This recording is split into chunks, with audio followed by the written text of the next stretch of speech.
रमज़ान का मुक़द्दस महीना। रहमत आलम अपने जानिसार सहाबा के साथ मक्का की तरफ बढ़ रहे थे। हर कदम के साथ एक दौर ख़त्म हो रहा था और एक नया दौर जन्म ले रहा था। याद कीजिए, यही मक्का था जहाँ पहली वही नाजिल हुई। यही मक्का था जहाँ तौहीद की आवाज़ बुलंद हुई और यही मक्का था जहाँ उस आवाज़ को दबाने की हर कोशिश की गई। कभी गर्म रेत पर लिटाया गया, कभी पत्थर बरसाए गए, कभी गालियां दी गईं, कभी 3 साल का शिबे अबी तालिब का सख्त बाइकॉट सहना पड़ा। मगर सब्र, सिर्फ सब्र। फिर वो रात आई जब कत्ल की साजिश हुई और अल्लाह के हुक्म से हिजरत का सफ़र शुरू हुआ। मक्का पीछे रह गया, लेकिन दिल मक्का में ही रह गया। आज 8 साल बाद वही नबी सल्लल्लाहु अलैहि वसल्लम उसी शहर की तरफ लौट रहे हैं, मगर एक मुहाजिर की तरह नहीं, एक फातिह की तरह। जब इस्लामी लश्कर मक्का के करीब पहुंचा तो आपने हुक्म दिया कि अलग अलग रास्तों से दाखिल हुआ जाए ताकि किसी को नुकसान न पहुंचे, ताकि खून खराबा ना हो, ताकि ये फतेह अमन की फतेह हो। धीरे धीरे अबू सुफियान जब इस लश्कर को देखते हैं तो हैरान रह जाते हैं। ये वही लोग हैं जिन्हें कभी कमज़ोर समझा गया था। आज वही लोग अटूट दीवार बन चुके थे। मगर ध्यान रहे, ये तलवारों की चमक नहीं थी जो डर पैदा कर रही थी, ये ईमान की ताकत थी। रसूलुल्लाह ने ऐलान फरमाया, जो अपने घर में रहे वो महफूज है, जो अबू सुफियान के घर में चला जाए वो महफूज है, जो मस्जिद हराम में दाखिल हो जाए वो महफूज है। इतिहास गवाह है, फातिह जब शहर जीतते हैं तो बदले की आग भड़कती है, मगर यहाँ रहमत का दरिया बह रहा था। और फिर वो सुबह आ गई। रसूलुल्लाह अपनी ऊँटनी कस्वा पर सवार मक्का में दाखिल हो रहे हैं। सरे मुबारक इस कदर झुका हुआ है कि ठोड़ी सीने से लगी जा रही है। लबों पर शुक्र, आँखों में आंसू।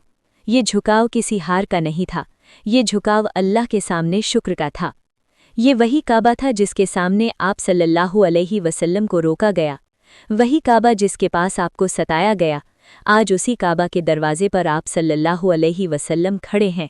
कुरैश कांप रहे थे, उन्हें बद्र याद था, उन्हें उहुद याद था, उन्हें अपनी हर ज़्यादती याद थी। आप सल्लल्लाहु अलैहि वसल्लम ने पूछा, ए कुरैश के लोगों, आज तुम मुझसे क्या उम्मीद रखते हो? उन्होंने कहा, आप शरीफ भाई हैं, शरीफ भाई के बेटे हैं, हम आपसे भलाई की उम्मीद रखते हैं। और फिर वो जुमला कहा गया जिसने इंसानियत को नया मतलब दिया, आज तुम पर कोई गिरफ्त नहीं, जाओ तुम सब आज़ाद हो। ये बदला लेने का दिन नहीं था, ये माफ़ कर देने का दिन था। ये ताकत दिखाने का दिन नहीं था, ये किरदार दिखाने का दिन था। फिर रसूलुल्लाह खानाए काबा में दाखिल हुए। चारों तरफ 360 बुत खड़े थे, हर कबीले का अपना खुदा। आप सल्लल्लाहु अलैहि वसल्लम ने अपनी छड़ी से इशारा करते हुए आयत पढ़ी, जा अल हक़्क़ु व ज़हक़ल बातिलु इन्नल बातिला काना ज़हूका। और बुत गिरते गए एक एक करके। सदियों का झूठ ढहता गया और तौहीद का सूरज पूरी आबोताब से चमक उठा। उस दिन मक्का की फिज़ा बदल गई, दिल बदल गए, सोच बदल गई। वो लोग जो कल तक दुश्मन थे आज इस्लाम के दामन में आ रहे थे। भावपूर्ण, सीख देने वाला।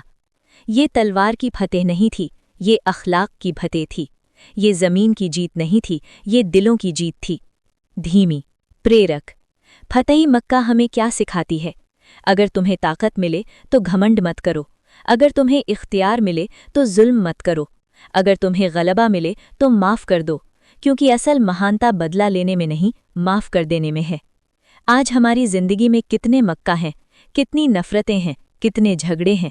अगर हम भी अपने दिल में एक फतेह मक्का कर लें तो शायद हमारा घर जन्नत बन जाए, हमारा समाज अमन का गहवारा बन जाए। सोचिए, अगर रसूलुल्लाह चाहते तो एक भी दुश्मन जिंदा न बचता, मगर उन्होंने दिलों को जिंदा कर दिया। यही है इस्लाम, यही है रहमत, यही है फतेह मक्का का असली पैगाम। और आज भी जब कोई मक्का की सरजमीन पर खड़ा होता है तो उसे एक झुका हुआ सर याद आता है, एक फातिह जो घमंड से नहीं, शुक्र से रो रहा था। ये कहानी सिर्फ इतिहास नहीं, ये किरदार का आईना है। अगर ये वाक़या आपके दिल को छू गया हो तो इस पैगाम को आगे बढ़ाइए, क्योंकि शायद किसी के दिल की नफ़रत आज ख़त्म हो जाए और वही असल फतेह हो।